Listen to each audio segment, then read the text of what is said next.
اچھا، آپ نے اپنی تحریروں میں خلافت اور امت واحدہ کا تصور پیش کیا ہے، نو ڈاؤٹ اس میں آپ نے بالکل پیش کیا ہے، تو کیا آج کا المیہ اسی خلا کی علامت ہے؟ بالکل. دیکھیں مسلمان امت جو ہے نا، اگر یہ اکٹھی ہو جائے تو میرا خیال ہے اس سے بڑی امت نہیں ہو سکتے. 12 ٹائم زون ہیں روس کے، ایک ملک. چاند کا مسئلہ ختم ہو گیا آپ کا. پہلی بات مراکش میں دیکھے گا یہاں مسلمان جان میں چاند پہ ہم نے کمال ہے. یہ نیشن اسٹیٹ ہے، پاسپورٹ یہ تو کمال ہے کہ تورخم کے اس طرف اللہ اور ہے، تورخم اس طرف اللہ اور ہے. ادھر چاند نکلتا ادھر چاند نہیں نکلتا. رسول اللہ علیہ وسلم کی ایک ہمارے حدیث ہے کہ آپ نے روزہ رکھا ہوا تھا، کچھ اصحاب آ گئے، انہوں نے کہا ہم نے تو عید ہم نے چاند دیکھ لیا. فرمایا تم اللہ کو مانتے؟ ہاں. مجھے رسول مانتے ہو؟ حضرت بلال سے کہا جاؤ بلال اعلان کرو روزہ توڑ دیں، ہم عید پڑھیں گے. میں نے یہاں ایک مفتی صاحب سے پوچھا تھا، میں نے مراکش سے ایک آدمی اگر لے کے آئے فلائٹ تذکرۃ الشہود پہ پورا اترتا ہو، آگے گواہی دے دے، تو کیا آپ روزہ توڑوائیں گے؟ نہیں وہ زمینی حقائق. میں نے کہا میں رسول اللہ کی بات کر رہا ہوں، اب یہ زمینی حقائق میں پھنسے ہوئے، پاکستان فرسٹ، ایران فرسٹ میں. تو یہ مشکل بھی نہیں ہے. جتنی جنگیں یورپ نے لڑی ہیں کیا ہم نے لڑی ہیں؟ کو 16-17 کروڑ بندہ مارا ہے. 120 سال جنگ ہوئی ہے انگلینڈ کی اور فرانس کی، وار آف روزز. بیلجیم اس کی جنگ ہوتی رہی ہیں. اسپینش وارز ہوئی ہیں لمبی چوڑی. ایسٹرو ہنگیرینس وار ہوئی ہیں. فرسٹ ورلڈ وار یورپ کے آپس میں ہوئی تھی نا. جی بالکل. ٹھیک، چرچل تھا اور ہٹلر تھا. چرچل تو اس بعد سیکنڈ ورلڈ وار میں چرچل تھا اور ہٹلر تھا. سیکنڈ ورلڈ وار بھی وہ یورپی یونین بن سکتا تھا، ہم کیوں نہیں بن سکتے؟ ایک کرنسی ہے نا وہاں. ہاں جی بالکل.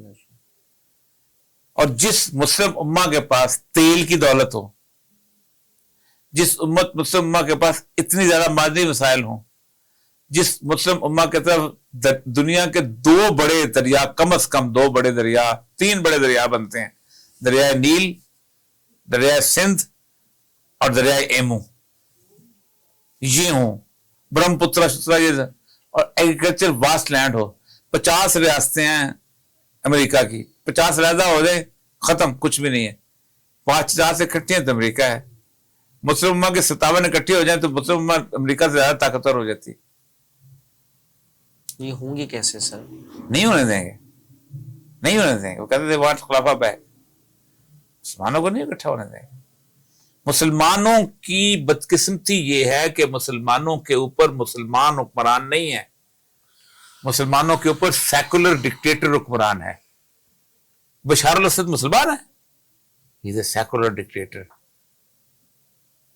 جیسے ٹونی بلیئر ہے ویسے بشار الاسد ہے، جیسے پیوٹن ہے ویسے بشار الاسد ہے. سی مسلمان حکمران ہے، جیسے کوئی اور ڈکٹیٹر ہے، جیسے جنرل فرینکو تھا جیسے وہ ہے. مشرف مسلمان حکمران تھا. مسلمان حکمران تو وہ ہے جو اسلام کو نافذ کرتا ہے کچھ جگہ. بالکل ایسے. تو جس اس ملک میں یہ ہمیں کہتے ہیں مسلمانوں کی مسلمانوں کا تو ایک بھی حکمران نہیں ہے. لا الہ الا اللہ کرنے سے تو مسلمان نہیں ہوتا. صرف چرچ جانے سے جو ہے وہ کیا نام ہے جو اپنا ابھی اس کا وزیر اعظم ہے برطانیہ کا، یہ کرسچن نہیں ہو جاتا. وہ اس کو نہیں کہتے یہ کرسچن. ہٹلر جو ہے وہ کروڑوں بندے مارتے ہیں لیکن اس کو کوئی کرسچن نہیں کہتا، کیونکہ ان کو پتا ہے کہ کرسچن کا تعلق کون سے کرسچینٹی کے ساتھ کا تعلق، مسلمان کا تعلق اس سے جب مسلمان کی وہ نافذ کر، ورنہ جیسے باقی ہے. تو مسلم امہ کے اوپر بیسیکلی سیکولرزم ہے اور سیکولر ڈکٹیٹرز ہیں، سیکولر لبرل ڈکٹیٹرز ہیں. محمد بن سلمان ہے جب زید جو ہے وہ والا، یہ جو محمد بن زید جو ہے یہ سیکولر رولرز ہیں. ہر چیز کے حساب سے آپ سیکولرزم کی ساری ڈیفینیشن اٹھا لیں فٹ ہوتے ہیں. مسلمان کہاں سے آ گئے؟ تو جس سے مسلمان رولر ہوں گے اس سے یہ اکٹھی ہو جائے گی. بس آخری 2 سوال پہ بات کو سمیٹ رہا ہوں سر، کہ پھر یہ آپ کیا مستقبل کیا دیکھ رہے ہیں؟ ہم پاکستان کا مذہبی منافرت بھی ہے، تو یہاں پہ اگر ہم اس کو ختم کیسے کر سکتے ہیں؟ ہمارے بڑے بڑے جو نامی گرامی مفتیان حضرات جو ہیں، سرکردہ جو ہیں، وہ ایک سٹیج پہ کئی جگہ پہ اکٹھے بھی نظر آتے ہیں، لیکن اس کے باوجود بھی امت کے اندر وحدت نظر نہیں آتی۔ دیکھیے پہلی بات تو یہ ہے کہ وحدت کا جہاں تک تعلق ہے، وحدت آپ نہیں کر سکتے۔ وحدت کے لیے کچھ چیزیں کریٹ کی جاتی ہیں، مطلب ہمارے یہاں کہا جاتا ہے کہ کانسٹیٹیوشن جو ہے یہ وحدت کی علامت ہوتی ہے۔ اب کانسٹیٹیوشن نافذ ہے، کہتے ہیں دین کیسے نافذ ہوگا؟ اسلام آئین نافذ ہے نا، اس کی آسما جہانگیر اور انٹرپریٹیشن کرتی ہے، ایم کی ایم اور کرتی ہے، فوج والے اور کرتے ہیں، سندھ والے اور کرتے ہیں، نافذ ہے نا۔ لیکن اسلام نافذ نہیں ہو سکتا۔ کس کی مانے بھائی؟ اس آئین کی کس کی مانے؟ اس آئین کو کوئی سیکولر انٹرپریٹیشن کرتا ہے، کوئی دوسرا انٹرپریٹیشن کرتا ہے۔ تو نیت ٹھیک نہیں ہے ہماری۔ ایک بات تو یہ ہے، ہم نے نافذ کرنا ہے۔ آپ دین نافذ کر دیں، انٹرپریٹیشن جس کی مرضی ہے۔ اس سے ہوتا کیا ہے؟ ہوتا یہ ہے کہ آپ اس کی ایک جورسٹ کی ایک وہ کر لیتے ہیں، وہ جورسٹ کو انٹرپریٹ کرتا رہتا ہے۔ انٹرپریٹیشن کو اب بھی تو کانسٹیٹیوشن کو کون انٹرپریٹ کرے؟ سپریم کورٹ کرتی ہے۔ تو آپ مسلم جورسٹ کی 1 گھنٹہ لگتا ہے دین نافذ کرنے کے لیے، لیکن نہیں نا، ہم نہیں نہ کرنا۔ Pakistan is basically virtually it's a secular state, completely secular state بن چکی ہے اب تو بالکل ہی۔ اور میں مستقبل چاہتا ہے پاکستان ہم کو بہت بری سزا ملنے والی، بہت خوفناک سزا ملنے والی۔ اللہ اکبر۔ اس کی بنیادی وجہ آپ رسول اللہ صلی اللہ علیہ وسلم کے حدیث اٹھا لیں، باقی چیزیں اٹھا لیں۔ پاکستان بنیادی طور پر نیشن سٹیٹس جب بن رہی تھیں، رنگ، نسل، زبان اور علاقے کی بنیاد پر، پاکستان اللہ تعالیٰ کی نشانیوں میں سے ایک نشانی تھا۔ میں نے کہا تھا میں محمد حسین چیمہ ہوں، یہ ارجن داس چیمہ ہے، ہم بنگڑا ایک طرح کا ڈالتے ہیں، ہم ساگ ایک طرح کا کھاتے ہیں، ہم ہیرے رکھ کر کھاتے ہیں، میرا بھائی نہیں ہے لا الہ الا اللہ محمد رسول اللہ نہیں پڑھتا۔